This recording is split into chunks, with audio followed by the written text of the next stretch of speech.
¿Qué tal? Saludos a todos, mi nombre es Ricardo Ortiz de Chaos Group. Bienvenidos a esta serie de videos sobre Deep Compositing utilizando V-Ray en dos diferentes plataformas, 3ds Max y Maya. Y antes de mostrarles en cada plataforma cómo funciona el salvar un render con V-Ray para Deep Compositing o para este flujo de trabajo, quiero mostrarles cuáles son algunos de los beneficios y ventajas de trabajar de esta manera. Yo estoy trabajando con Nuke. Existen más de una plataforma que permite hacer este tipo de metodologías de Deep Compositing, tales como Fusion, Digital Fusion. Es una plataforma gratuita.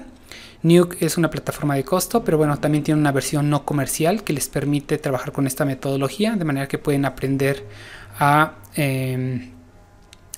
usar este tipo de flujos de trabajo en proyectos no comerciales, pero bueno, en mi particular punto de vista creo que es importante que aprendan un poco de lo que es la plataforma estándar en los VFX, que sería Nuke. Ok, entonces voy a mostrarles en Nuke cómo luce mi render. En este caso yo tengo obviamente la imagen que ya ha sido renderizada como formato DeepEXR. Y obviamente nosotros dentro de nuestro viewer podemos verla como un render común y corriente que tiene una información en dos dimensiones y que obviamente pudiéramos trabajar sobre él. Sin embargo, esta información de píxeles tiene obviamente también algo que para nosotros va a ser muy importante, que es información en profundidad dentro de un espacio 3D que particularmente Nuke lo tiene. A diferencia de After Effects, por ejemplo, Nuke sí tiene un espacio de coordenadas 3D. Entonces podemos mirar la información de distancias de los píxeles que fueron obviamente generados a partir de la escena 3D dentro de la plataforma que soporta V-Ray, como 3ds Max o como Maya. Si yo paso a mi viewer dentro de mi Deep, ustedes se darán cuenta que en este espacio 3D de Nuke ustedes podrán mirar que existe obviamente esta información de nuestro render con una distancia. Vamos a suponer que el origen de todo es mi cámara, que está en las coordenadas 0 de este grid. Si nos acercamos al grid más pequeñito, tiene una distancia de 10, el siguiente grid tiene una distancia de 1000 y obviamente cada cuadro corresponde a 1000 unidades más, de manera que mis píxeles se encuentran a partir de un poco menos de 1000 a un poco más de 3000. Estas son, digamos, una distancia que me da mi información de DeepEXR, y que con esta información yo puedo trabajar de cierta forma y sacarle ventaja a esta situación. Entonces, para más o menos mostrarles un ejemplo rápido, es que dentro de mi imagen 2D yo puedo establecer un color correction, pero con una máscara de profundidad. Generalmente cuando nosotros establecemos un color correction en 2D, lo aplica hacia toda la imagen. Si yo lo aplico dentro de DeepEXR, ustedes se darán cuenta que este color correction solo lo hace a una distancia a partir de la cámara, pero obviamente hay una zona que dejamos sin afectar. Esto es súper importante. Si yo selecciono mi nodo de Deep Color Correct, que es el que me permite trabajar con esta situación, y en las opciones de máscara, aquí podemos mirar que tenemos una gráfica que me permite entender cómo está funcionando esto. La corrección de color puede iniciar incluso desde 0. Aquí yo le voy a poner el valor más cercano, 0, que es donde se encuentra la cámara, y obviamente tengo una segunda parte que si yo lo comprendo es AB, CD, donde inicia y donde termina, y obviamente la distancia entre A y B es la que me permite tener un gradiente, un degradado, vamos a decirlo así, de la afectación. Para explicarme mejor, voy a mostrarles cómo yo puedo extender con D mi color correct o regresarlo.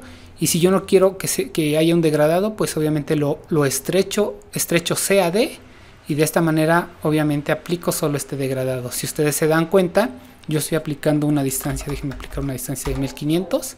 Entonces prácticamente a la mitad de lo que era mi render estoy aplicando esto.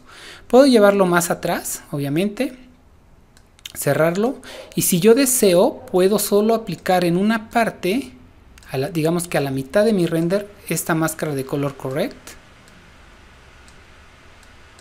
Noten aquí que entonces yo puedo establecer este tipo de correcciones de color con una información de profundidad. Bastante interesante este tipo de trabajos. También, por supuesto, puedo hacer situaciones similares a trabajar con obviamente una imagen 2D.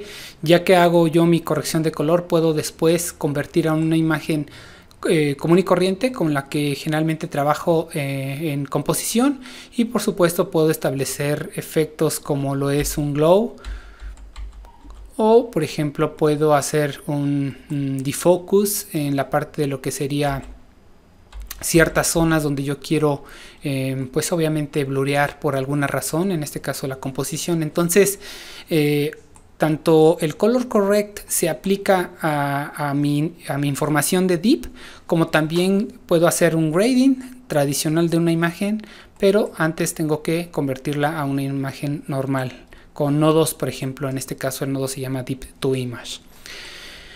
Otra cosa bastante interesante es que yo puedo trabajar, digamos que con integraciones de elementos. En este caso yo estoy integrando un simple rectángulo, pero vean que en este caso yo no necesito recortar en máscaras este elemento. Automáticamente entiende dónde se encuentra la información de los píxeles y lo va a acercar.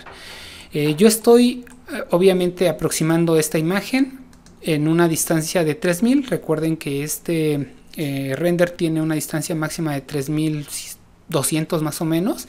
Entonces si yo lo coloco en 1500, el rectángulo va a venir para acá y no tengo que recortar absolutamente algo para poder marcar o delimitar, etcétera.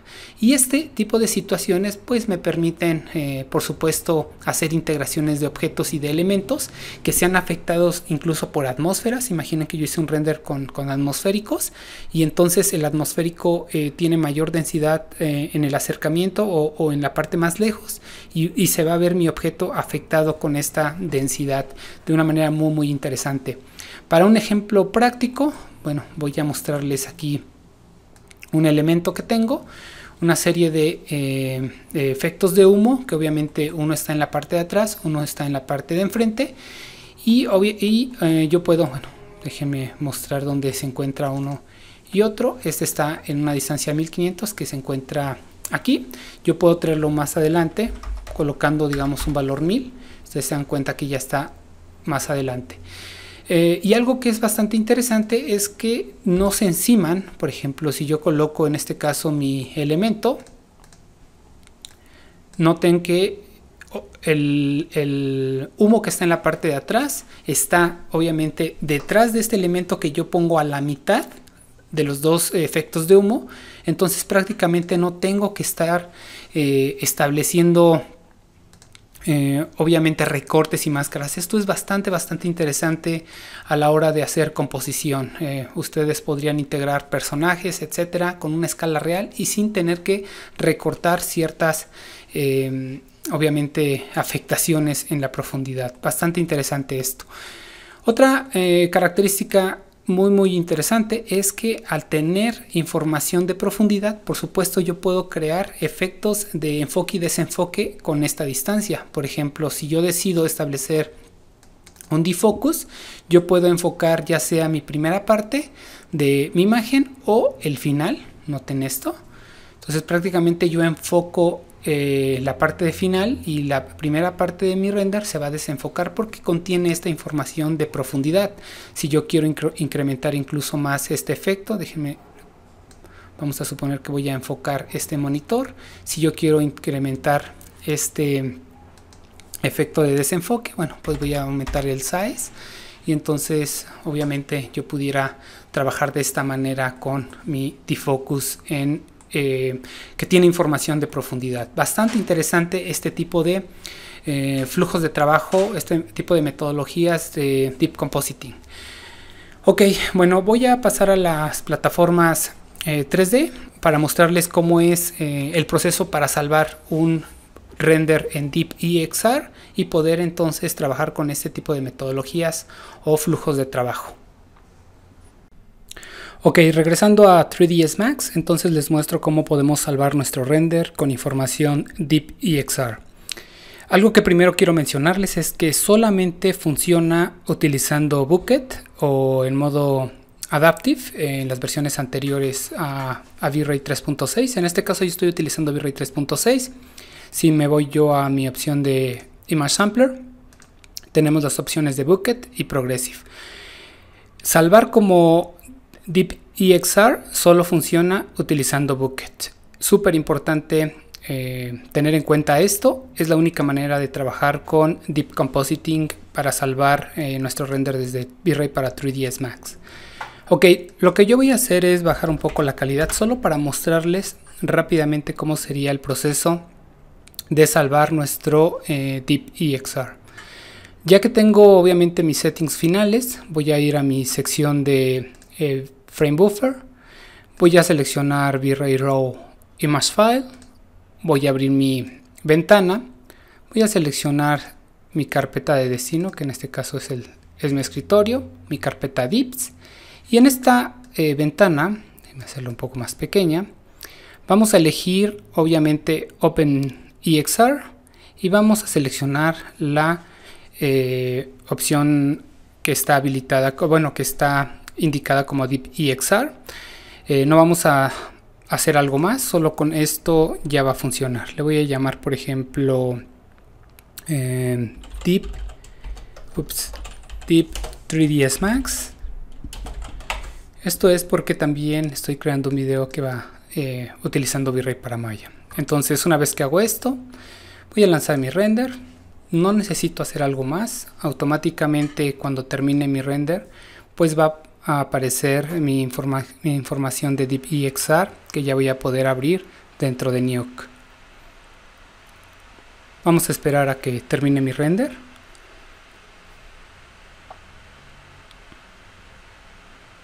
Se va a ir en realidad muy rápido, ya que he utilizado una calidad muy baja. De cualquier manera, yo estoy grabando estos videos desde una laptop. Entonces estoy tratando de hacer que los renders vayan mucho más rápido, pero en el momento en el que ustedes vayan a hacer producción, pues por supuesto van a tener que establecer sus resoluciones finales con su calidad final. Ya casi finaliza. Recuerden que si ustedes van a hacer correcciones de color, es algo importante que los salvemos como LUTs, para que estos LUTs los podamos utilizar dentro de Nuke.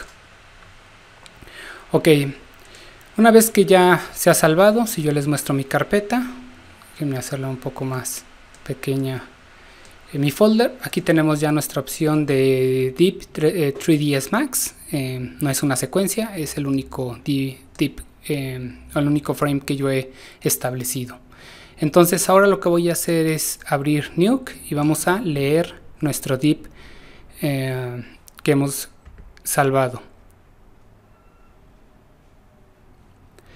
Ok, ya estamos en Nuke y entonces lo que vamos a hacer ahora es abrir nuestro archivo Deep que acabamos de salvar.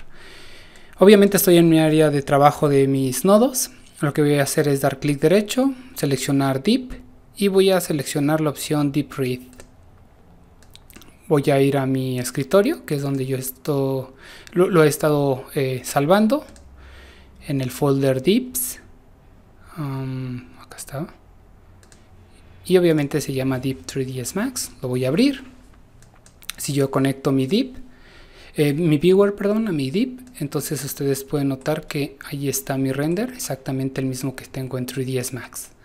Para verlo en un espacio 3D, bueno, voy a cambiar mi vista a 3D y obviamente para establecer la información de mi Deep en un espacio 3D que es el de Nuke, necesito dos cosas. Necesito un nodo que interprete esta información en puntos. De manera que voy a ir a Deep, le voy a elegir la opción Deep to Point y después voy a conectar una cámara. Entonces voy a buscar mi cámara,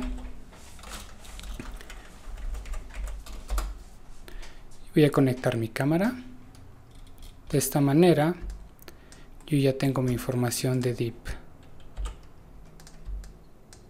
Aquí podemos ver ya la información de nuestro archivo, de manera que podemos trabajar tanto con información 3D, obviamente con una vista en 3D y con una vista en 2D. Cualquiera de las dos nos va a servir para nuestra composición o postproducción. Ok, esto sería todo en este video. En el siguiente video les voy a mostrar paso a paso cómo poder hacer una serie de composiciones y ajustes a un archivo DIP y poder entonces sacar el máximo provecho de este flujo de trabajo. Muchas gracias por ver el video. Mi nombre es Ricardo Ortiz de Chaos Group. Hasta pronto.